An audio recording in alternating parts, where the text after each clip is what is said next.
Om Swastiastu. Baik, berjumpa lagi bersama kami mahasiswa IPOK IKIP Pegri Bali semester 6.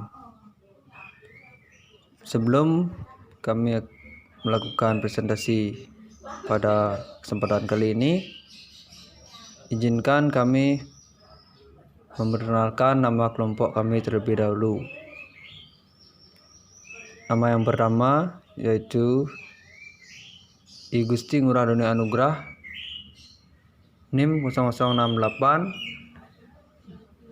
dan lanjutkan dengan I Gusti Ayu Febrianti, NIM 0071, dan berikutnya Niputu Ayu Sugiantari, NIM 0072, dan berikutnya I Ketut Adi Wirawan 0090, dan yang terakhir Ninyoman Karyarini, NIM 0094. Pada kesempatan kali ini kami akan sedikit menjelaskan materi kami yang berjudul konsep dasar pengujian hipotesis. Baik, langsung saja. Dalam statistik, hipotesis dapat diartikan sebagai pernyataan statistik tentang parameter populasi. Statistik adalah ukuran-ukuran yang dikenakan pada sampel dalam kurung X sama dengan rata-rata S, simpangan baku S kuadrat sama dengan varians R, koefisien korelasi, dan parameter dalam ukuran-ukuran yang dikenakan pada populasi atau U sama dengan kata lain hipotesis adalah taksiran terhadap parameter populasi melalui data-data sampel.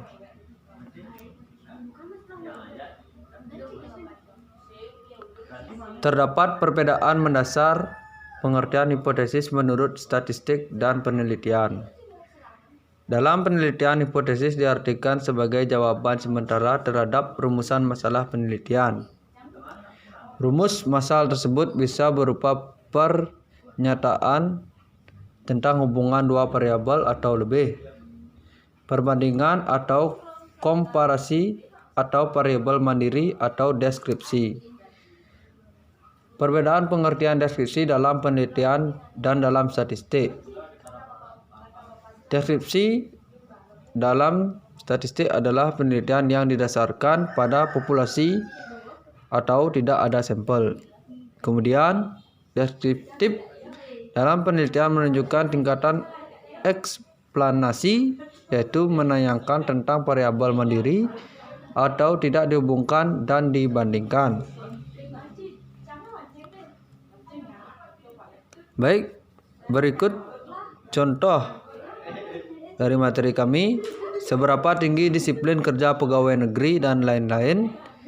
Dengan demikian, penelitian yang didasarkan pada data populasi dapat merumuskan hipotesis dan mengujinya. Pengujian bisa pakai statistik preskriptif atau tanpa statistik. Contoh rumusannya sebagai berikut. Kemudian dalam statistik dan penelitian terdapat dua macam hipotesis, yaitu hipotesis nol dan alternatif. Pada statistik, hipotesis nol diartikan sebagai tidak adanya perbedaan antara parameter dengan statistik atau tidak adanya perbedaan ukuran populasi dan ukuran sampel. Dengan demikian, hipotesis yang diuji adalah hipotesis nol, karena memang penelitian tidak mengharapkan adanya perbedaan data populasi dengan sampel. Kemudian, 3 bentuk rumusan hipotesis. Menurut tingkat eksplanasi hipotesis yang akan diuji, maka rumusan hipotesis dapat dikelompokkan menjadi 3 macam, yaitu hipotesis deskriptif atau pada satu sampel atau variabel mandiri, tidak dibandingkan dan dihubungkan, komparatif dan hubungan. 1. Hipotesis deskriptif. Hipotesis deskriptif adalah dugaan tentang nilai variabel mandiri, tidak membuat perbandingan atau hubungan. Sebagai contoh, bila rumusan masalah penelitian sebagai berikut ini, maka hipotesis atau jawaban sementara yang dirumuskan adalah hipotesis deskriptif. A. Berapa tinggi daya tahan lampu merek X? B. Seberapa tinggi produktivitas padi di Kabupaten Klaten? C. Berapa lama daya tahan lampu merek A dan B? Dan D. Seberapa baik gaya kepemimpinan di lembaga X? Dari tiga pernyataan tersebut antara lain dapat dirumuskan hipotesis sebagai berikut. A. Daya tahan lampu merek X sama dengan 800 jam. B. Produktivitas padi di Kabupaten Klaten 8 ton per H. C. Daya tahan lampu merek A sama dengan 450 jam dan merek B sama dengan 600 jam. D. Gaya kepemimpinan di lembaga X telah mencapai 70% dari yang diharapkan. Berikut ini diberikan contoh sebagai pernyataan yang dapat dirumuskan hipotesis deskriptif sampai statistiknya. 1. Perusahaan minuman harus mengikuti ketentuan bahwa salah satu unsur kimia hanya boleh dicampurkan paling banyak 1% atau paling banyak berarti lebih kecil atau sama dengan sebagai berikut. Kemudian 2. Bimbingan tes menyatakan bahwa murid yang dibimbing di lembaga itu paling sedikit 90% dapat diterima di perguruan tinggi negeri. Rumusan hipotesis statistik adalah sebagai berikut. Baik, lanjutkan dengan seorang penelitian menyatakan bahwa daya tahan lampu merek A sampai 450 jam dan B sama dengan 600 jam. Hipotesis statistiknya adalah sebagai berikut.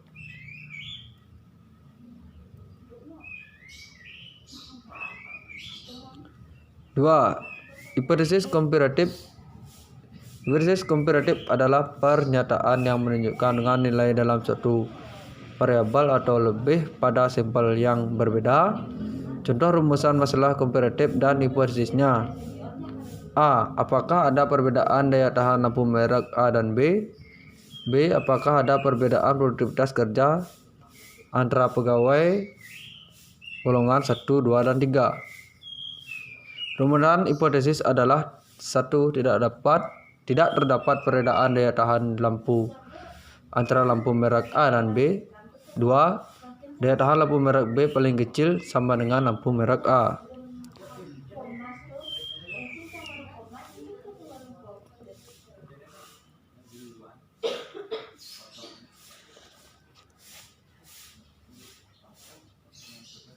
Baik, daerah taksiran dan kesalahannya dapat digambarkan seperti gambar 4.2 sebagai berikut.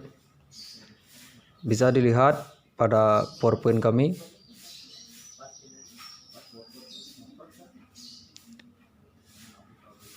Baik, kami lanjutkan lagi. Dalam menaksir parameter populasi berdasarkan data sampel, kemungkinan akan terdapat dua kesalahan, yaitu 1. Kesalahan tipe 1 adalah suatu kesalahan bila menolak hipotesis 0 atau HO yang benar atau seharusnya diterima.